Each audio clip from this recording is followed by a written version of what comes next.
back with another episode, baby. This is not no conspiracy theory, but I think that there's a deeper meaning behind Spider-Man, specifically the ending of Spider-Man. Quick breakdown. If you haven't watched this, Spider-Man, spoiler alert, Peter Parker, after Far From Home, he's quote unquote public enemy number one because his identity was revealed. Now the whole world is coming for him. They're harassing him, like you would see with a celebrity like paparazzi, the store at his house, and also the government is at him for the killing of Mysterio. So through the movie, we see this conflict where Peter Parker is frustrated with his privacy being invaded, so he goes to Dr. Strange and casts a spell that goes out of whack. Boom!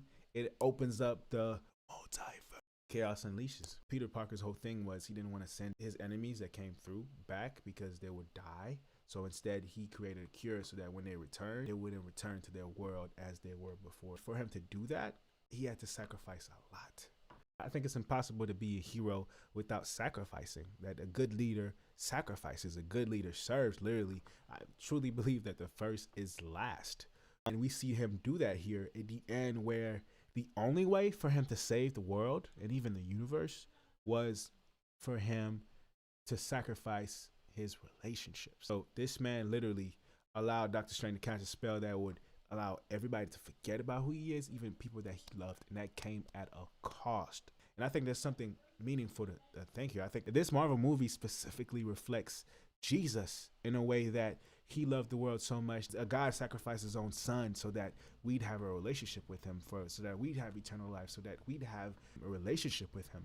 And I think that's so special because even through the whole movie, we see Peter Parker wrestling with rage and anger. Jesus may have not wrestled in that way. He was perfect.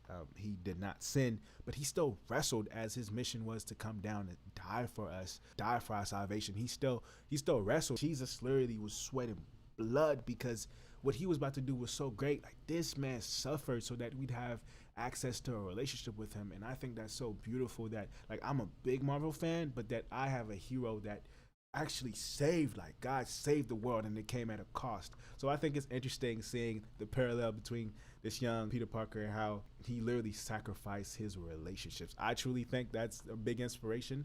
I think that's the greatest, that Jesus Christ's story is the biggest story ever told, greatest story of all time. So I think it's interesting how this story that literally made me cry. I don't be crying, y'all. I do not cry much. I do not cry much. I think I need to be more in touch with my emotions. But this movie made me cry, yo. Like, I was in the theaters, like, just crying, because I think that's what it is. Like, this man decided to surrender everything so that the whole world could have freedom. And I think that's the same thing Jesus did. Just wanted to share that with you guys. So if you love what we're doing here, make sure you go down in the description and you become Patreon and support so we can keep bringing you videos. And also, if you'd like, make sure you watch these videos this direction. Make sure to watch one of the videos that YouTube is suggesting right here. So guys, I love y'all and I thank y'all. Enjoy the rest of your day, all right? Ciao. Alvin the Architect, out.